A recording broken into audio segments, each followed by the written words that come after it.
2022 was an interesting time period for Flesh and Blood secondary market collectability. And I want to talk about it at a very high level overview of really what went down in 2022 for the best of my knowledge, and then just lead on to just what I was collecting during the year and just my thought processes and everything, and just tell you really where I'm at, with the trading card game secondary market for Flesh and Blood.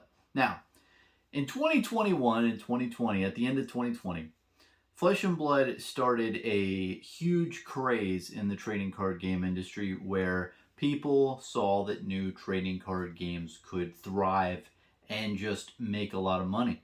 And people noticed, people saw this. And it happened a couple other times with a bunch of other trading card games, and then money just popped into the market in Q4 2022 or 2020, and then Q1 2021. A lot of money was being injected into the trading card game space, and a lot of TCGs were coming out of the woodwork saying, "Hey, I like money. Like, you can put your money over here." You had so many different trading card games coming out early in 2021. And the thing is, we all knew that it was too good to be true in a way. A lot of people who were, having money and green in their eyes, it just wasn't sustainable for, the future. Like, things were just popping off like way too fast. And including Flesh and Blood, there's a huge amount of price appreciation in a very short amount of time. I mean, in I think October 2020 through January 2021, the collectability of Flesh and Blood Welcomes Ra, the booster boxes, went from like what, $200 to $3,000 or $4,000 in a 4-month time frame.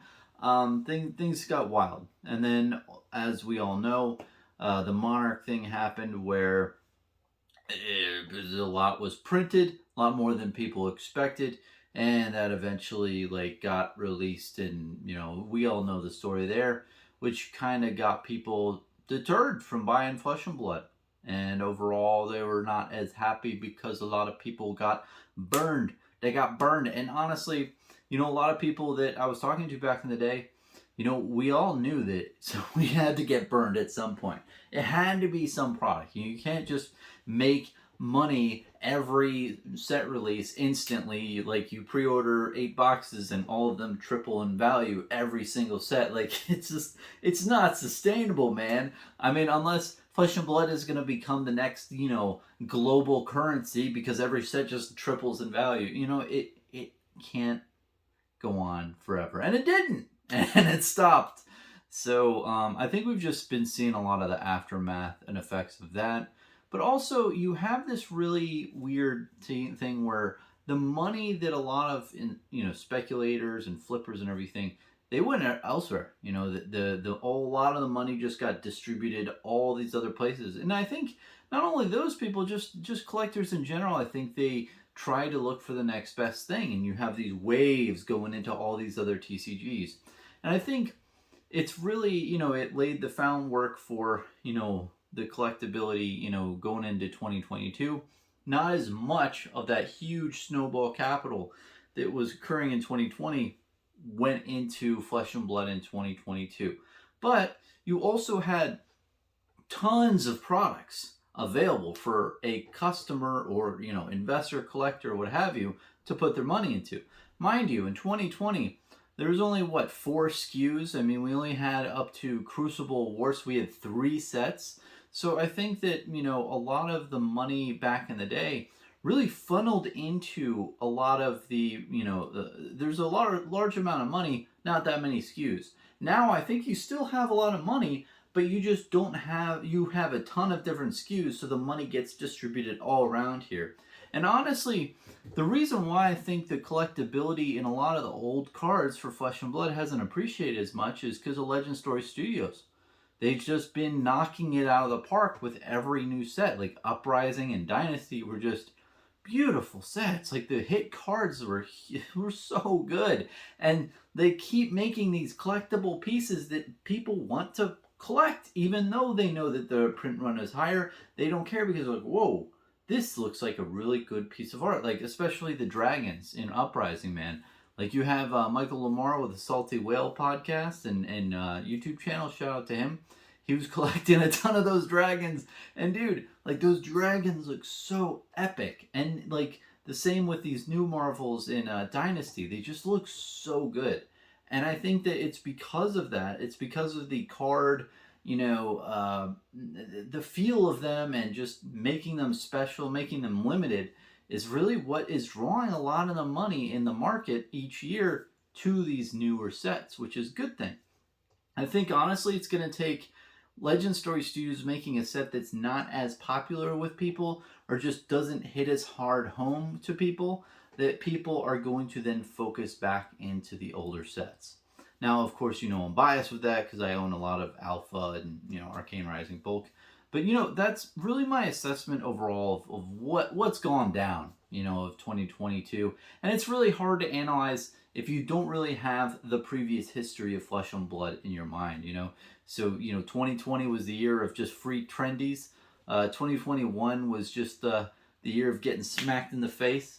And then 2022 was the year of just like, getting back on the feet, And I think that people are really sleeping on how collectible and how much collectors are out there in the secondary market for Flesh and Blood. I think that out of any other trading card game I've seen in my life, I've never seen one where just the perception of the masses are just so off base from what's actually happening and what was actually out there. Go to TCG Player, look up Dynasty, look up Uprising, look at their hit cards, and sort from high to low. There are a lot of hit cards. There is a lot of money in Flesh and Blood. And honestly, the biggest deterrent that makes the numbers not as evident when you look at that screen is they don't separate, for the most part, the cold foils from the rainbow foils from what I've seen. So you'll see a card and you're like, oh, that, I don't know, this one card is like is $60, it's legendary, right? And then you click into it and you look at the cold foil and it's like, oh, whoa, the cold foil's $120 and the rainbow foil's $60. But it doesn't show the cold foil price on the main screen when you look at all the different cards out there.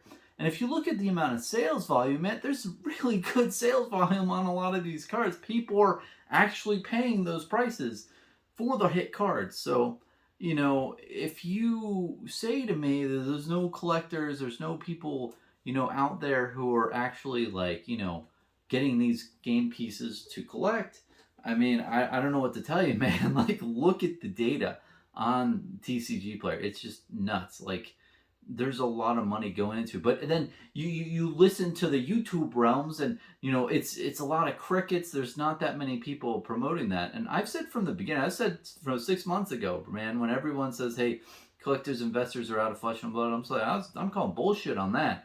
There's a lot of collectors in Flesh and Blood. They're just not very talkative as much as in other games. So that's one thing I really wanted to note. But, going on into really what I've been collecting. So early on in the year, I really kind of had a mindset change of, okay, I've been buying a lot of Flesh and Blood for a while. I love this game, man. It's so good.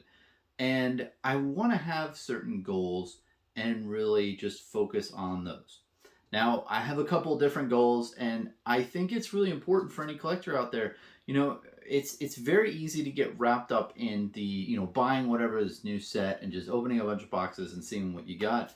But, I've enjoyed so much more is just finding products that I want to, collect and then just buying them specifically instead of rolling the dice with a booster box. Opening a booster box every now and then is a lot of fun. I enjoy it. It's a good time. But just for my enjoyment as a collector, I've seen just buying specifically what I want has worked out really good. So, for instance, the new set Dynasty, right? I was thinking about buying 2 cases a case, right? Let's say I bought 2 cases, and then what is that? Around $700, right? Or let's say I was thinking of spending $600 on Dynasty, just to keep it simple for you guys. Welcome to Wrath Alpha singles are around 20 cents each. 15 cents each. 15 cents if if you're looking around.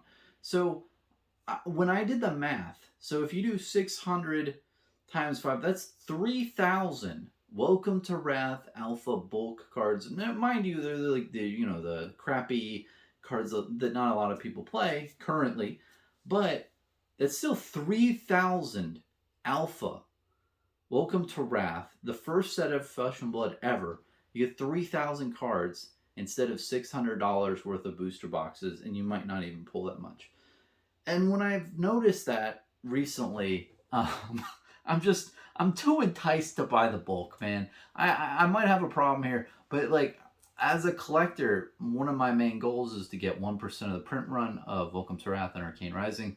I'm pretty damn close. I think I'm almost have Arcane Rising in the bag. I'm currently looking around for different deals for Welcome to Wrath, and I think I can get something soon. But we'll see. But long story short, that's the main goal that I'm trying to get.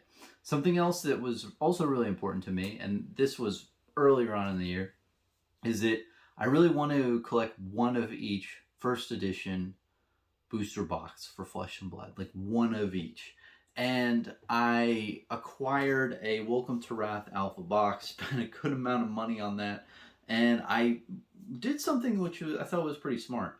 Is that I had a couple of cards like fold foil that I traded up into that box. Now I didn't trade up for the whole amount, but I did recoup a lot of money. Like I think the Gambler's Gloves was a card. I think it peaked at like $700, $800 at the time, and I did sell it. I think around $600 or $700. So I got that. I sold a couple other boxes. I think I sold some Crucible War boxes, and I basically did that so I could fund the purchasing of the Alpha Welcome to Wrath booster box. And with that, now I have all of the booster boxes for Flesh and Blood. The only one I don't have is a Dynasty yet, but I'll definitely be picking that up soon. But yeah, man, I think that is another really fun collection. But overall, one of the really cool collections is I am collecting a rainbow foil complete set of Welcome to Wrath and Arcane Rising and every set of Flesh and Blood. I want to do that every set going forward. But I'm gonna wait. I'm not collecting the new sets instantly. I'm first focusing on the previous sets. Just the other day, I bought a tome of that one tome that lets you draw a card from Crucible War. It's like $90 at the moment. I used my discount code that's linked down below. It's Bronson ! At the Haven Game Store online. I really like buying stuff from there. I don't get any affiliate like revenue through that link at all. They just gave me that to for people who watch me to save 10%.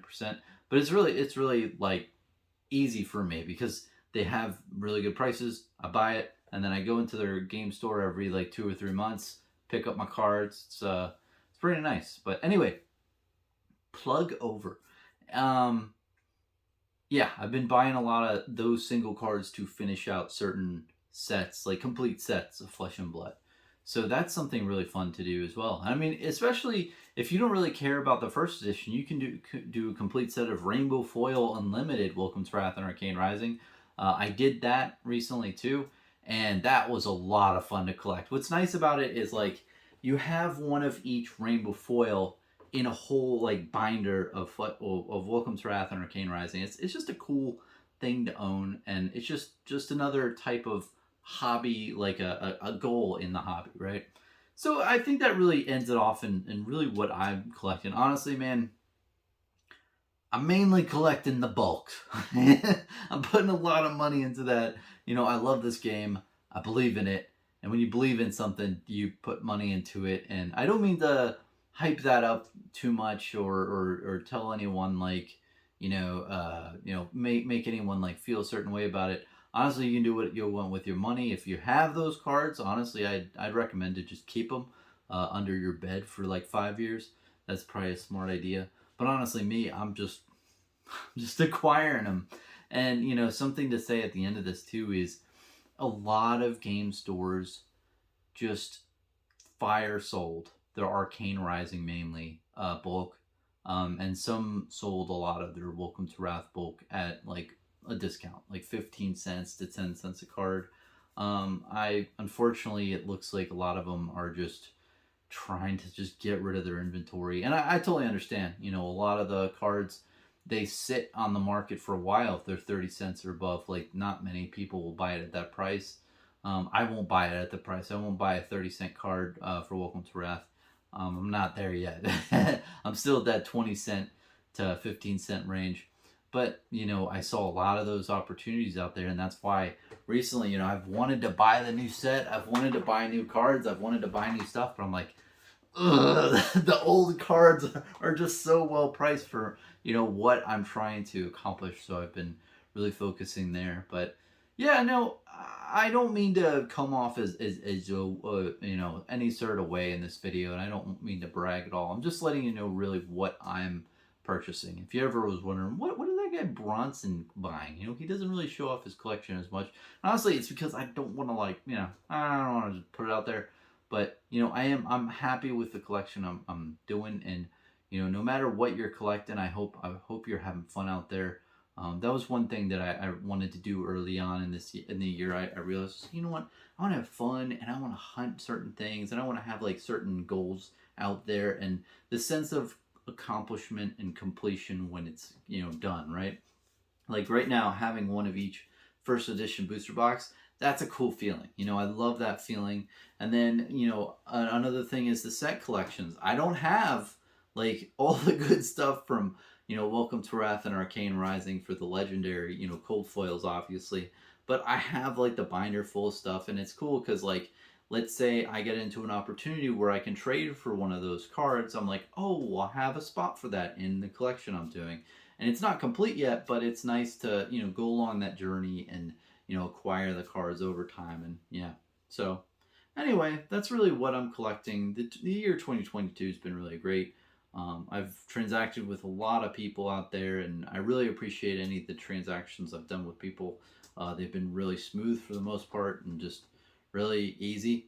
And I feel like people like working with me as well, because I'm like, hey, give me the cards, PayPal the money. But anyway, I think just to wrap it up, it will be nice. I hope in early Q1 2023, I can get to a position where I'm done buying bulk Welcome to Wrath and Arcane Rising. If you're watching this late in the video, yeah, I put a lot of money into it, and I just want to get that goal completed and just done with, and just be in a good spot with that. I've got literally like 9 bins behind this camera just stocked full of bulk. And the big thing I'm going to do in Q1 2023, and probably for the rest of the year in 2023, is I've got to sleeve those suckers. A lot of stuff is sleeved for those cards, but a lot of stuff is not. And I really need to buy all those sleeves, and I am in the process of buying those now. And it's going to take a long time to go through all the cards and sleeve them up, but it's definitely something to do. It's definitely worthwhile to do. So I think that's about it for this video. Hope you enjoyed learning about the history of, you know, Flesh and Blood and the collectability realm in 2022. It's been a weird year, honestly. Like, we've basically are coming down from the highs that were in 2021, and I think that there's a lot of people who got burned. A lot of people who not only got burned with Flesh and Blood, but got burned with a bunch of other trading card games, maybe, and they might not be in this space now because it's just not the hyped, cool, fun thing. But, you know, with a lot of things in life, it just comes full circle. Just gotta wait it out. But what's good is, if you're collecting the game like me, and you just love this stuff with a passion, it doesn't matter that it goes down 20, 30, 40, 50%. I don't care. Bulk could go to 1 cent a card. I'd be thrilled. I'd buy more. I would buy more bulk if it was less money. I'll tell you that right now. Like, but you know, that's what's great about, you know, just loving the game and just collecting it for, you know, just believing the game. You know, is it when there's those types of things like 2022 where it's just really slumped based on a bunch of different factors, it's no big deal. So let me know what you're collecting out there too. I'm kind of curious what other people are, their collection goals out there are. There's just so much to collect in Flesh and Blood, and it's highly underrated. And I think there will be a day in a not too distant future where people will, wake up. Market's been a little too sleepy for a while. So cheers, man. Have a good one.